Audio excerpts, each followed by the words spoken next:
Saiu fato relevante, a gente fica de olho igual a coruja aí. Chegou a hora do vídeo mais relevante da sua semana, comentando os fatos relevantes publicados entre o dia 8 e 11 de setembro. Será que vai ter surpresa? Vou te falar que até eu estou surpreso com o tanto de gente que vai participar. Hoje podia ter jogo do Flamengo que a gente derrubava fácil. Como eu falei semana passada, quem tem amigo tem tudo. Esse negócio de fazer fatos relevantes ao vivo surgiu assim semana passada e de repente trocando mensagens, um monte de gente querendo colaborar comigo, com você principalmente, para entender melhor o que se passa. Não tem forma melhor de aprender quando a gente vai do concreto para o abstrato. E o fato relevante é o concreto, é o fato concreto no fundo imobiliário. Aquilo que, como diz o nome, é tão relevante que tem que ser publicado para todo mundo.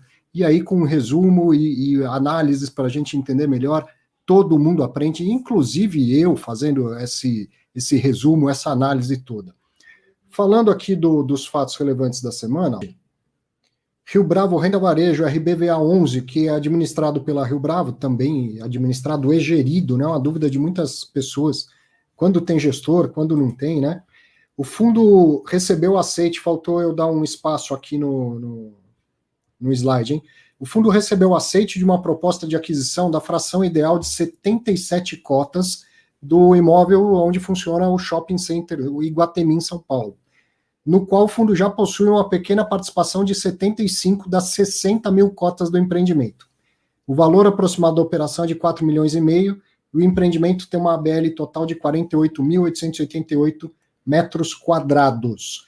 Então, aqui, tenho certeza que todos vão querer comentar. A sensação, eu me sinto vendo esse fato relevante, que nem eu comprando fundo imobiliário, entendeu? É o que eu tenho para comprar do shopping. E a gente vê um fundo imobiliário comprando de pouquinho em pouquinho. Quantas vezes você... surpresa, que tá aí, você que gosta de shopping, quer entrar nessa para comentar, não? Se não entrar nessa, aí eu que saio.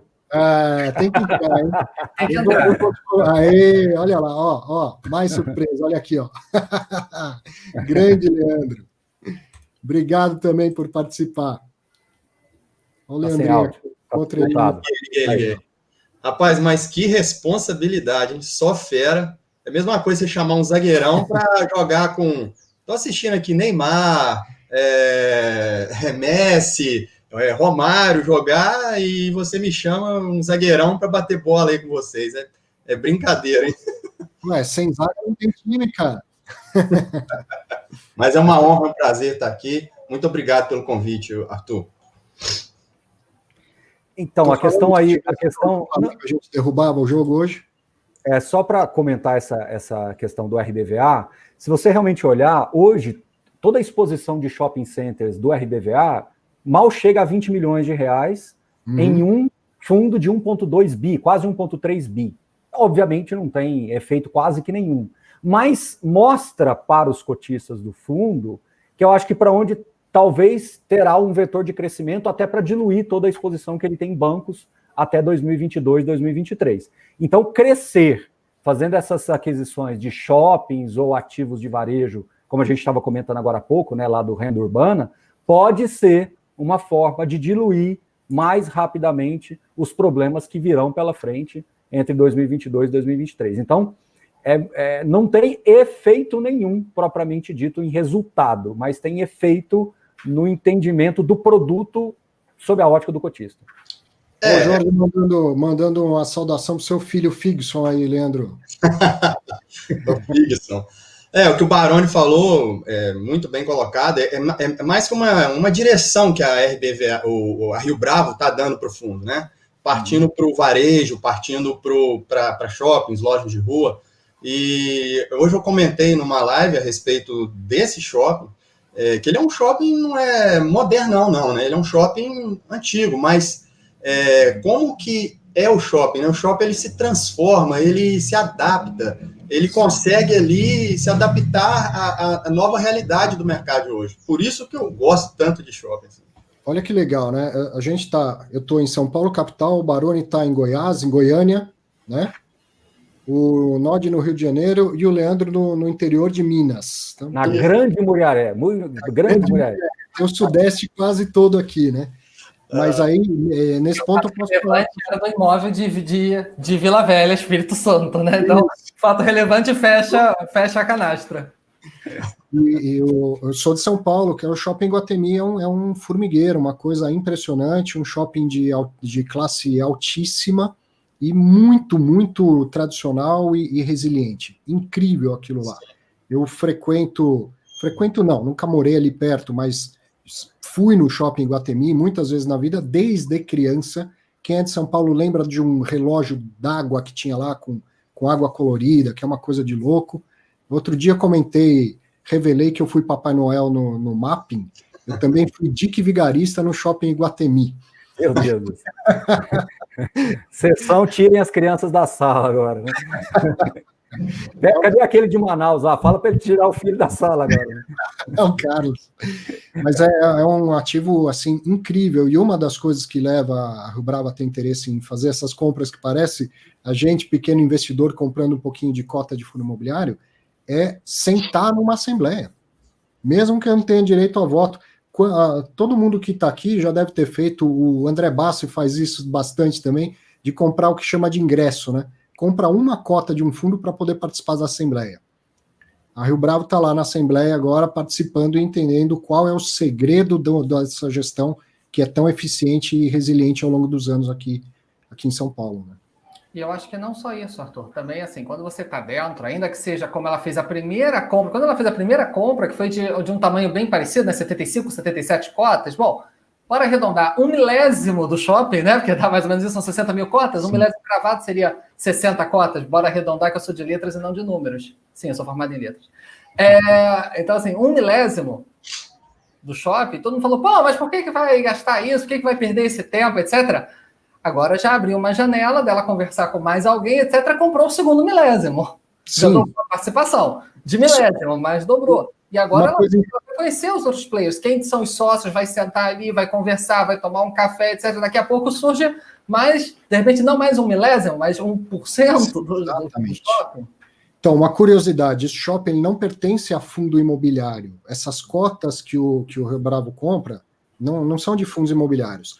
Quando ele foi construído lá no passado, o construtor teve alguma dificuldade financeira e tal, e ele esquematizou como um fundo, nem existia fundo imobiliário, mas ele dividiu o shopping em cotas e vendeu as cotas, até para financiar o projeto. E passado um tempo, ele se ofereceu para recomprar as cotas. E recomprou, e a preço bem abaixo do que vendeu. Recomprou boa parte das cotas. Então, é um caso muito sui generis do Shopping Iguatemi que existem essas cotas. E aí, então, ao longo do tempo, imagina, a gente está falando de muitos anos, já deve ter gente que herdou essas cotas e que acha muito pouco, e o que eu vou fazer com isso e tal. Então, a Rio Bravo vai lá, vai comprando no fracionário, como se fala em bolsa, e vai comendo pela beiradinha, daqui a pouco tem uma participação relevante no shopping, né? Ou até monta um fundo imobiliário dele, por que não? Já tem cota, já tem essa estrutura, ou seja, é só adaptar. Não estou dizendo que vai fazer ou que deveria fazer, mas é outra possibilidade. Claro, agora o RBVA com 2 milésimos, talvez ele não consiga ter como organizar isso, mas pegando 1 milésimo aqui, outro lá, daqui a pouco, quem sabe? Isso aí. Bom, vou passar para os destaques da semana, aí tem um comentário super importante do Leandrinho, e depois a gente tira dúvidas da galera, tá certo? E, novamente, quero agradecê-los muito pelo tempo, pela dedicação, e fiquem à vontade para ir fazer outras coisas aí, hein?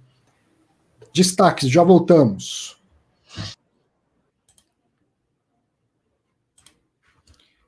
Foram esses os fatos relevantes. Destaque primeiro fiz em exame, foi o quarto programa, a quarta semana consecutiva, agora recebendo o Rodrigo, do Clube FI, e o Giancarlo Nicastro, da Sila, duas pessoas muito parecidas, que fazem um trabalho muito sério e que se juntaram para desenvolver uma ferramenta no Clube FI, que é uma coisa assim de louco mesmo, que você ter acesso aos dados dos imóveis dos fundos imobiliários. Negócio de louco. Assista o programa que o Rodrigo fez uma demonstração.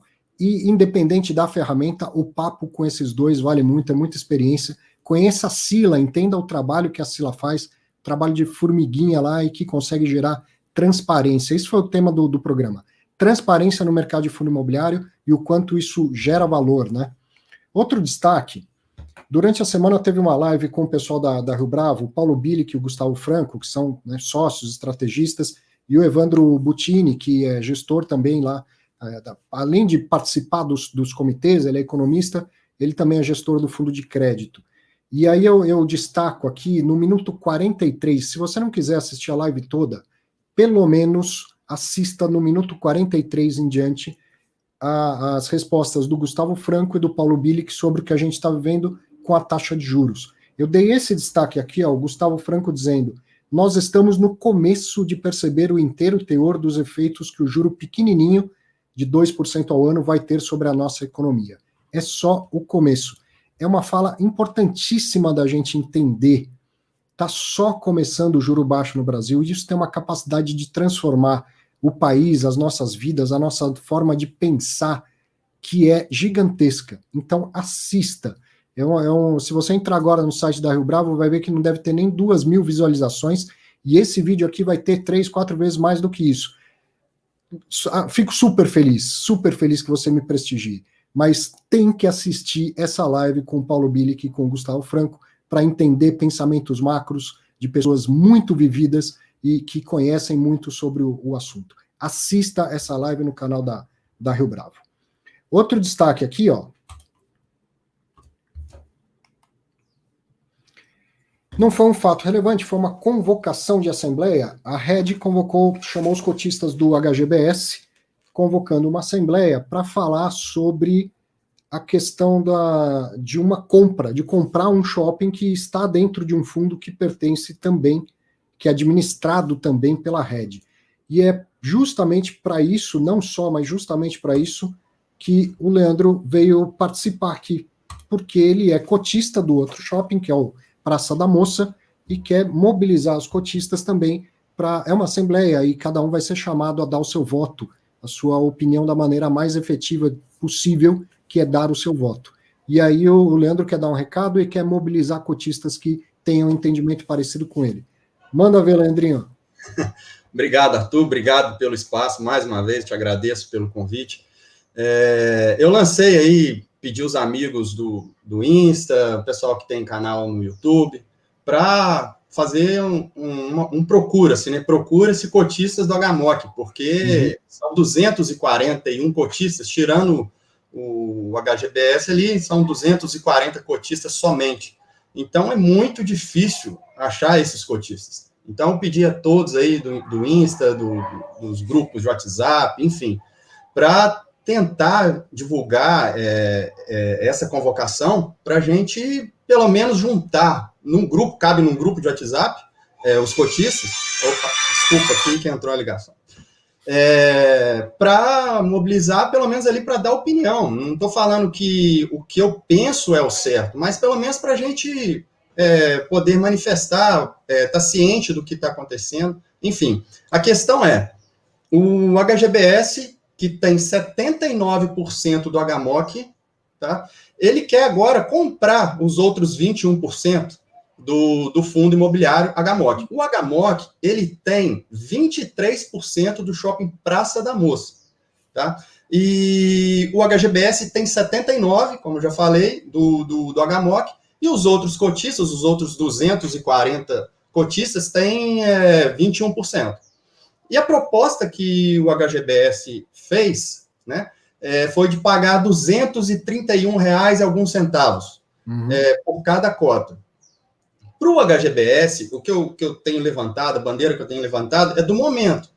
O momento para comprar um shopping, para quem está comprando, é um ótimo momento, porque o shopping apanhou demais na pandemia, ninguém quer shopping, vamos dizer assim, né? Então, o momento para compra é essencial. A renda está amassada e tem toda essa questão da pandemia. Agora, para quem está vendendo, eu sou cotista dos dois, tá, Arthur? Eu estou dos dois lados. Para quem está vendendo, no caso do HMOC, não acho que na minha opinião, eu não acho que é o melhor momento. Poxa, espera aí passar 6 meses, 7 meses, e vamos ver como que fica isso aí. Tem um laudo de avaliação que foi feito agora em agosto, tudo bem, mas querendo ou não, o avaliador ali, ele está meio que contaminado pela situação. Então, avaliou lá os 230, ou que seja, mas ele está meio que contaminado com a situação. Poxa, pandemia. Antes dessa pandemia, eu nunca imaginava que um shopping ia fechar por conta de uma pandemia. Eu já pensei em incêndio, já pensei em vacância, mas pandemia nunca passou na minha cabeça isso. Então, assim, eu quero usar esse espaço, que te agradeço mais uma vez que você me permitiu, para convocar o máximo de cotistas do HMOC. Também, se eu estou tacando nas duas pontas, tá? Vou ser bem sincero aqui. Se não der para juntar esses cotistas todos, que venham novos players para fazer novas ofertas, como teve no TB Office, sei lá, um VISC, um LASC que tem caixa, que pode mandar uma oferta. E eu não vou dizer que a Red vai ficar brava comigo, não, que o André vai ficar bravo comigo, não. Para ele, se entrar um preço que ele acha legal, ele vende também. Se entrar aí, eu dou R$300. Para ele é bom, o pessoal do HGBS também não vai ficar bravo. Vai lucrar, vai entrar dinheiro e vai distribuir. Então, assim, estou tentando só trazer holofote para a situação, para atrair o máximo de pessoas para... Leandro, e quem estiver assistindo e for cotista e que quiser entrar em contato com você, faz como? Então, eu tenho aqui, eu até coloquei no meu nome aqui, o meu Instagram, Leandro Fiz. E lá eu tenho um post, procura-se cotistas do HMOC, e eu deixo ali no meu telefone. Até falo que de novo, meu telefone é 329-8847-9940. Pode entrar comigo em contato, se você for cotista do HMOC, eu vou e te coloco neste grupo. Já tem 20 cotistas ali, Arthur. Não é grandes coisas, mas já está começando. Essa é uma das coisas mais interessantes dos fundos imobiliários, que é a participação efetiva dos cotistas, né? O interesse que o cotista tem e a voz que o cotista tem, coisa que no mercado de ações esquece. Se fosse duas companhias abertas tentando uma comprar um ativo da outra, tal, Leandro, você estaria perdendo o seu tempo. Mas com o fundo imobiliário, não, você já foi protagonista de muitas decisões, né? Protagonista não, mas mobilizou muita gente para modificar decisões que foram propostas por administradores, né? E isso é feito no voto de cada um. Você pode dar sua opinião à vontade, no final das contas, o que importa é como cada um vota, né? Sim. Então, isso é muito legal de ver, é mais um aprendizado desse vídeo que tem também esse interesse por trás de trazer do concreto para o abstrato o aprendizado. Esse é mais um aprendizado do quanto o cotista consegue ter voz e participação nas decisões de um fundo imobiliário. Né? Correto.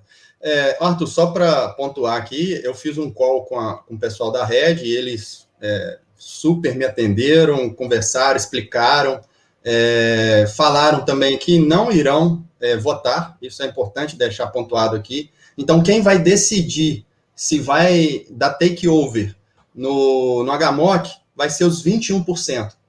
Os 79% do HGBS, da Red, eles não irão votar. Eles já colocaram de bate-pronto, a gente não vai votar, e quem vai decidir vai ser esses 21%. Achei isso muito bacana, estava ali o conflito de interesse, estava na cara, tudo direitinho, mas eles prontamente já também manifestaram que não irão votar.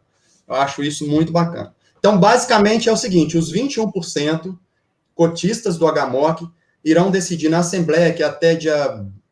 Eu tenho que olhar a data aqui, em outubro, finalzinho de outubro ali, a proposta é de 88 milhões, o fundo é pequeno, que dá 231 por cota. Se os cotistas do HMOC querem vender as suas cotas por 231 e acabar com o fundo, ou não, querem continuar com o fundo.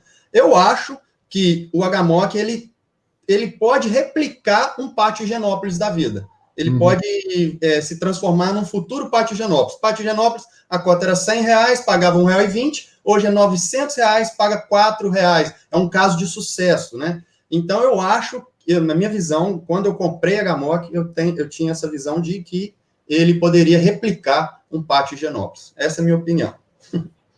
Legal. Então, entre em contato com o Leandro se você for cotista. Se não for, pode comprar cota e depois participar da Assembleia. E tá aí o Leandro, mais uma vez, mobilizando as pessoas. Leandro tem histórico. A securitização do estacionamento do FIGS, a troca de administrador do FIGS quando a Socopa renunciou. É um cara que faz um trabalho sensacional nesse sentido de movimentar as pessoas. Ó, estou pondo todo mundo aí para comentar essa questão do Leandro, não precisa nem falar do Agamoc.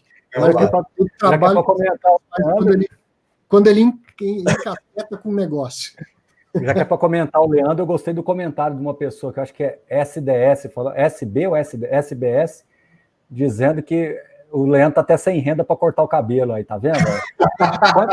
Enquanto o Figs não aumentar a renda, o Leandro não corta o cabelo.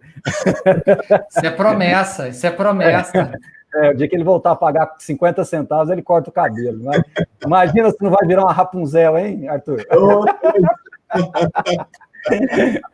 Não, mas agora falando sério, o Leandro tem essa linha também ativista, isso é bacana, eu acho que todo mundo tem o seu dever aí também como cotista, né? E, enfim. Também tem uma linha super ativista, né? Exato, eu acho que isso faz parte, sim. E tudo, eu falo, Arthur, nós estamos crescendo muito, então tem que... hoje eu fiz uma live com um grande amigo meu, e eu falando uma coisa, e ele fez um comentário que eu acho que fechou bem o meu raciocínio. Você não está dentro de um trilho do trem, você está dentro de uma trilha. Porque se você está dentro de um trilho, você não pode se mexer para lugar nenhum.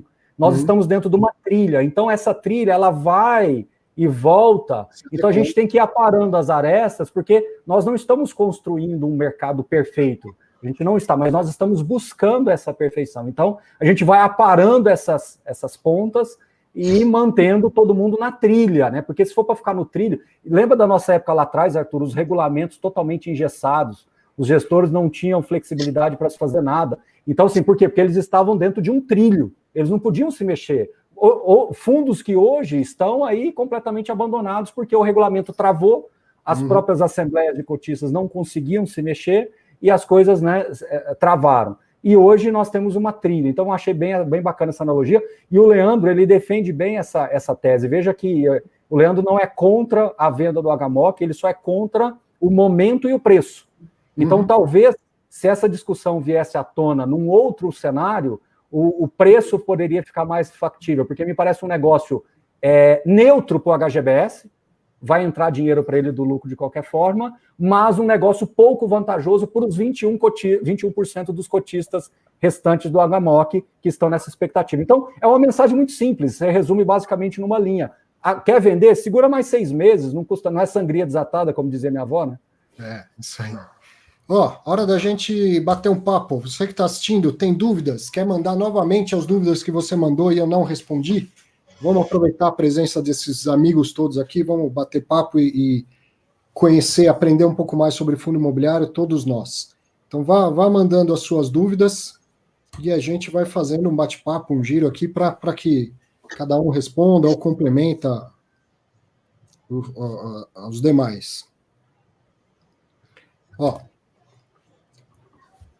Gedson Evers. Arthur, liquidez é importante. Ok. Qual a liquidez diária desejável? 1% do meu valor investido é suficiente? 1000 vezes o valor investido? Interessante, pergunta interessante que a gente tem que pensar um pouco aqui para responder, né? Mas vou dar a minha resposta, se alguém quiser complementar ou discordar à vontade. Vá muito por duas coisas. Primeiro, o seu portfólio. De repente, você tem liquidez. Você tem sua reserva de emergência lá no conta, num fundo DI taxa zero, com resgate deserto, você já tem liquidez. Então, você pode assumir o risco de liquidez em outros ativos, certo? Mas o desejável é que os outros ativos de risco que você tenha também te ofereçam liquidez, porque menos liquidez é mais risco no fundo imobiliário. E aí você deve medir pelo montante que você tem a investir. Um fundo negocia 5 milhões de reais por dia. A liquidez é boa? Se eu quero investir 50 milhões de reais, a liquidez para mim é uma porcaria. Se eu quero investir 10 mil reais, a liquidez para mim é sensacional. Então aí, conhecendo o valor, o montante médio de negociação, agora faça uma comparação com o tanto que você pretende investir, e aí você vai ver se a liquidez te atende ou não. Alguém quer complementar? Acho que eu posso comentar uma lógica que eu sempre me preocupo muito com aquele que está iniciando, aquele que está nos primeiros passos nos FIIs, etc. Sugestão: um pé de cada vez. Ou seja, se você está na dúvida se aquele fundo te dá liquidez ou não, vai comprando aos pouquinhos. Não mergulhe de cabeça se você não sabe a profundidade. Vá um pé de cada vez. Molhe um pezinho, depois molhe o outro, depois as canelinhas, o joelho e por aí vai. Uma hora você vai sentir se você está confortável ou não. Lembrando, sempre pela opção mais cautelosa, porque na hora que acontece um problema grave, a liquidez pode sumir, pode contrair muito fortemente. Então, assim, movimente uma coisa que te dá muita tranquilidade, para que num pânico, num movimento rápido, você ainda tenha uma margem de tolerância para conseguir sair sem muito problema. Basicamente, a grande maioria dos fundos do IFIX tem uma liquidez muito boa. Então, na dúvida, começa trabalhando aqueles fundos dentro do IFIX. Evite fundos fora do IFIX que tendem a ser menos líquidos. Claro, vai ter exceções, mas de maneira geral, comece pelo IFIX e vá devagarzinho. Se você quer investir 10 mil num fundo, começa com 1.000, depois com 2.000, depois você tenta movimentar 5 e ver se você se sente confortável com algum deslizamento de preço. Ficou desconfortável? Beleza, é 2.000 então que você vai movimentar por dia. E relaxa, e vai trabalhando naquilo ali. Respeite o seu conforto. Baroni e Leandro, ajudem o Herbert. Custo de oportunidade tem relação com preço de reposição? De certa forma, sim, né? De certa forma, sim. Quando você vai colocar isso tudo na conta, você tem que saber exatamente onde o seu dinheiro aplicado vai render também. Aí entra aquilo que a live, que eu não vi toda, viu, Arthur? Mas eu vi uma grande parte, quando você sinalizou lá no grupo, né? Eu cheguei a ver uma grande parte do Paulo e do Gustavo Franco lá, mediado pelo Evandro, que é um grande amigo nosso lá da Rio Bravo também. Eu acho que com juros baixos, você tem uma conta aí muito favorável em qualquer processo de valuation. Então, é difícil você jogar isso tudo dentro de uma planilha e não se sentir muito empolgado. Aí você tem que fazer sempre aquela ressalva. Estou no Brasil, deixa eu olhar para o DI 29, 30, que está a 7, 8. Então, vamos uma coisa de cada vez. Por isso que eu falo que valuation é ajuste fino, né? Você nunca vai acertar na vírgula e você tem que ir trabalhando com premissas entre otimistas e pessimistas, mas que na média fique mais dentro de um ambiente realista. Eu acho que a grande pergunta é se sim, faz parte. Sim, a resposta é com certeza. Leandro. Eu queria comentar a respeito da liquidez. Eu achei muito interessante esse lance do Gerson, né, que ter colocado 1%. Eu achei interessante. Me despertou aqui um número. Eu diria 10%. Se você quer ter o seu dinheiro de volta em 10 dias, acho que está bom.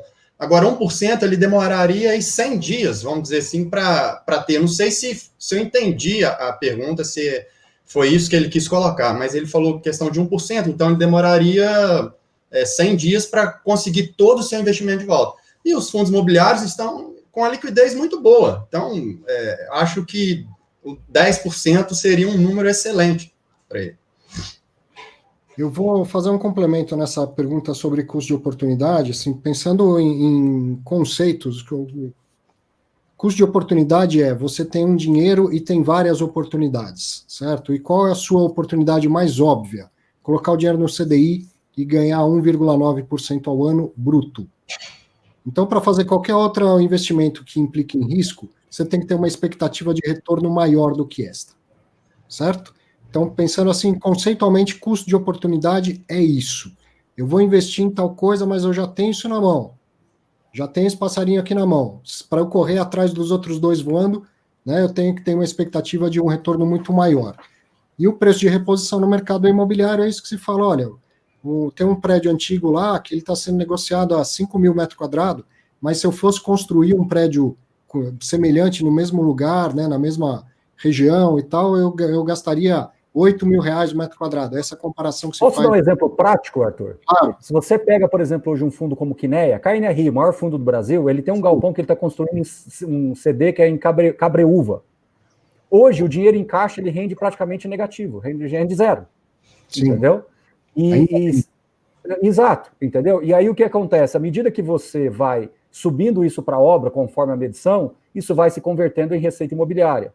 Então, note que se nós tivéssemos um cenário de juros a 8%, 10% hoje, como é que seria esse cálculo? Completamente diferente. Como é que seria o carrego disso? Completamente diferente, ao ponto do gestor falar assim, eu acho que eu não vou nem construir esse galpão, deixa eu ficar quietinho aqui, entendeu? Porque o dinheiro está rendendo mais. Então, veja como é difícil você... É meio que cobertor curto, né? Para que horizonte que você está olhando? Aí, se você começa a olhar para um horizonte muito mais longo, aí você já tem que colocar a conta do custo Brasil também, que você talvez possa ter. Por isso que essas reformas, tudo isso que a gente fica falando, quanto antes for resolvido, melhor vai ser essa simetria entre o juro hoje e o juro futuro, para que você possa ter um custo de oportunidade mais palatável para quem faz valuation. Porque hoje fica um jogo de cenários. Você quer uma corda mais otimista ou uma corda mais pessimista? Então, essa que é a grande dificuldade de um cenário como o Brasil. Aqui uma pergunta razoavelmente fácil de responder. Ó. Até que ponto o cotista pode ser responsabilizado juridicamente pelos imóveis do fundo imobiliário? 0. Alguém discorda? Não, essa resposta está fácil. Essa tá... Diretamente, não. Lembrando do risco indireto, porque, claro, se o fundo perde um processo na justiça e tem que pagar uma multa grande, se ele não tiver caixa, ele vai precisar fazer uma emissão, vender parte do seu patrimônio, etc. Mas, diretamente, seu CPF, você tem que gastar advogado para poder ir, sabe-se lá onde responder um processo? Que o cotista está no patrimônio, em perder uma parte ou tudo que ele investiu. Aí que se essa live tivesse o André Bassi, com certeza ele ia achar alguma coisa em algum lugar para dar uma vírgula. Então, como ele não está, a gente pode falar que não. No dia que ele tiver, o STF pergunta de novo. Isso aí. A pergunta do Diego, essa aqui já não é tão fácil de responder. Qual o cap rate aceitável para um imóvel? Quem vai? Imóvel, Diego, é um shopping, é uma terra agricultável, é um galpão de logística, é um apartamento? Que imóvel? Cap rate é a rentabilidade, ou o que a gente chama no mercado de fundo imobiliário de dividend yield. E como em tudo, o retorno ele tem que estar lá calibrado, ajustado pelo risco. Qual é o risco que aquele imóvel apresenta ter? Qual é o retorno que o investidor deseja ter para fazer aquele investimento? É assim que você vai chegar num cap rate aceitável. De novo, né? Vamos dar aquela resposta genérica, né? Os indicadores indicam, mas não decidem, né? O cap rate é um indicador dentro de um processo.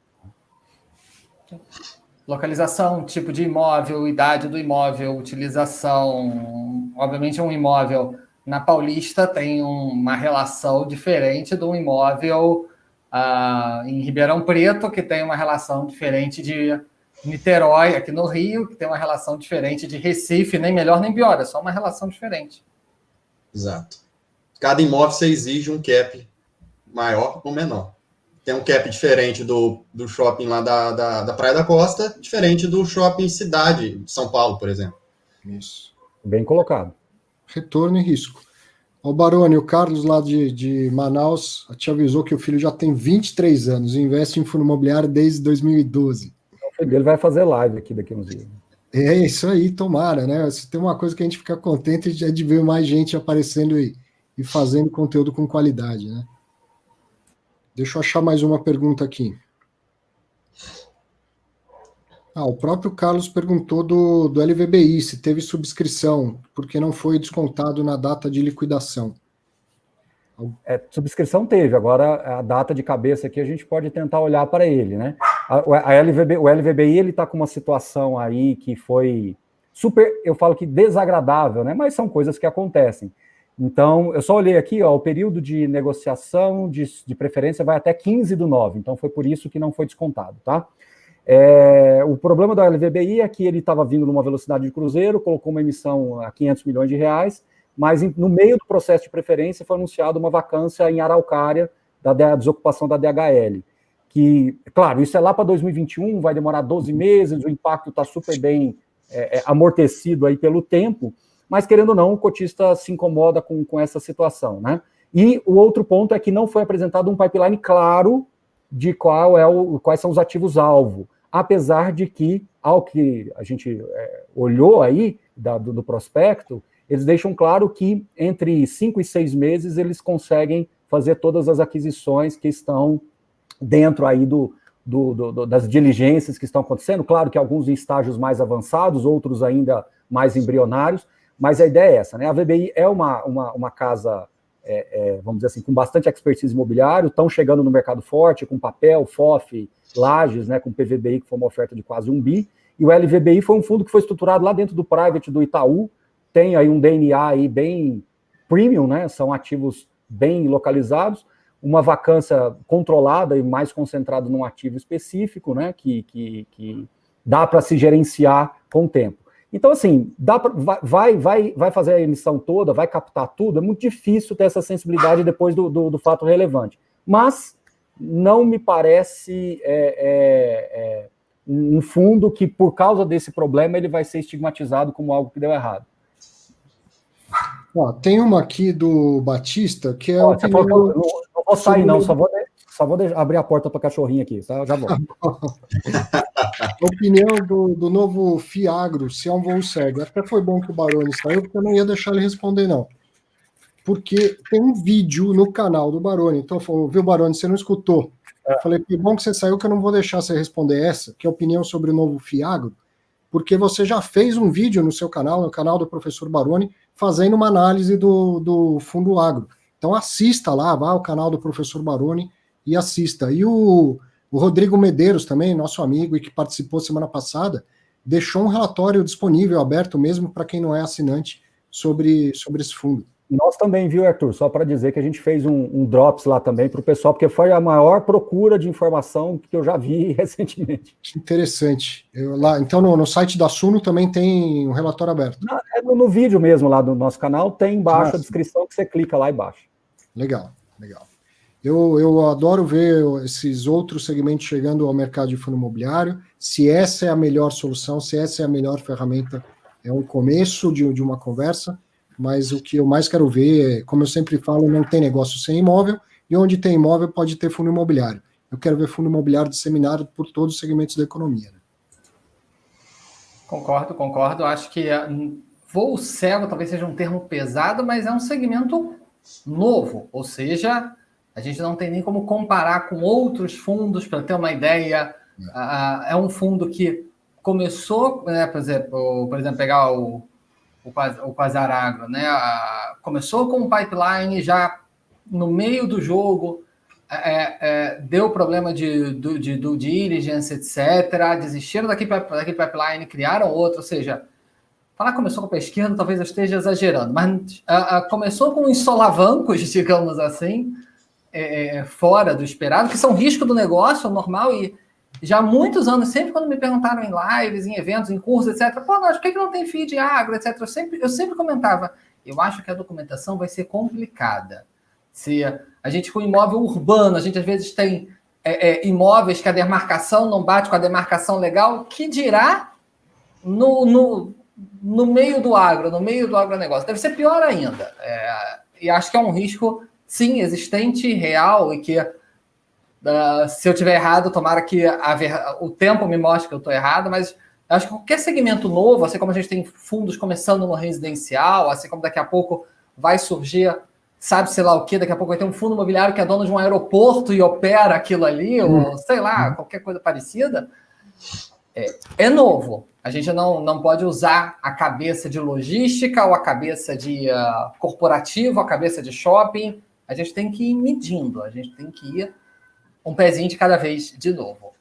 E eu acho que uma hora, talvez a gente não esteja ainda nesse estágio de maturação de tamanho de mercado, mas uma hora as operações imobiliárias vão ter que parar de passar pelo crivo da Faria Lima. Hoje, uma operação imobiliária só chega ao mercado de fundo imobiliário se quem está na Faria Lima fala faz sentido financeiramente. Correto? É a tal da viabilidade. Um exemplo interessante que é o USC, que é o hospital lá da Unimed, no Espírito Santo. Sucapixaba. Se perguntar para qualquer um de nós aqui, muito provavelmente a resposta vai ser: rapaz, hospital é um negócio complicado, é arriscado, nananana. Tá bom. E para os médicos da Unimed, Sucapixaba, que trabalham lá, que passam lá, que falam: caramba, nunca pensei em ser dono de hospital, vou comprar umas cotinhas desse negócio. É só, não, mas rende menos do que isso, do que aquilo outro. Não tem problema, eu tenho aquilo outro, também quero ter um pouquinho de cota do hospital que eu trabalho. Entendeu? Pode não fazer sentido financeiramente, o melhor sentido, a melhor rentabilidade, mas o cara que tem uma proximidade com aquilo tem vontade de investir. E uma grande fazenda, quanto que vai dar de arrendamento? 4,5, 5 ao ano? Não, é muito pouco, na Faria Lima não faz sentido. E quem nasceu e cresceu ali no interior, na fazenda no interior, e fala, eu finalmente vou poder ter um pedacinho de uma fazenda via fundo imobiliário. Se vai dar 4, 4,5, 5, 6, 7, 8, é a segunda coisa, mas eu quero ter um pouquinho disso. Então, a gente vai chegar nesse momento, mas para isso precisa ter bastante fundo, bastante demanda, bastante investidor. No futuro pode até servir como uma operação de hedge, por que não? Você está falando assim de fazenda, imagina uma pessoa que compra soja, por exemplo, que é um industriário, etc. Por que não ele ter um fundo que opera em agro no ramo de soja? Lembrando, o Quasar Agro ele não tem nenhum risco agro, no sentido de se a soja subir, soja cair, o agro está recebendo os aluguéis fixos. Mas a gente pode ter um fundo imobiliário mais à frente que vai ter risco agro dentro. Então, se a soja subir, meu custo de compra aumenta, mas também o meu fundo imobiliário que vende soja vai ter um percentual maior. Então, até para isso, essas operações podem parar de pé, podem ser viáveis. Temos de baixo para cima. Lá em Assunção, no Paraguai, assistindo a gente. Olha que legal. Meus caros, a todos, vocês, Nod, Leandro, Baroni e principalmente você que está assistindo esse tempo todo, eu quero agradecer muito. Vamos encerrar, porque é sábado, esse pessoal está aqui batendo papo. Baroni, os filhos dele estão cobrando ele de sair para bater uma bola no parque, que eu sei. Eu também preciso brincar com a minha pequena. 1h20 de papo, foi um negócio assim sensacional. De novo, para quem pode até que seja que você que está assistindo não acredite, mas nada disso é ensaiado, combinado, nada disso. Eu mandei num grupo de WhatsApp, vou entrar ao vivo, se alguém quiser, que venha, e vieram. Obrigado para vocês. Eu que agradeço, sempre um prazer estar aí junto do Leandro. Acho que, Leandro, a gente nunca fez uma live, né? Acho que a gente nunca esteve junto numa live. Baroni, a gente já se esbarrou outras vezes nesse web mundo. Arthur também.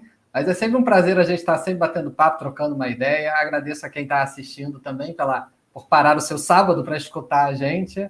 E é sempre um prazer. Pode chamar de novo que a gente chega junto. Isso aí.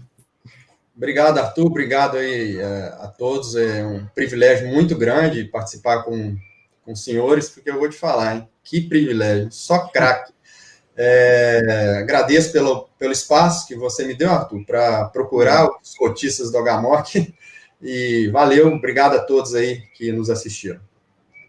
É isso aí, Arthur. Obrigado também pela participação, pela oportunidade. Boa sorte nessa nova empreitada sua. Você merece todo o sucesso do mundo. E conte sempre conosco aqui no que precisar, viu?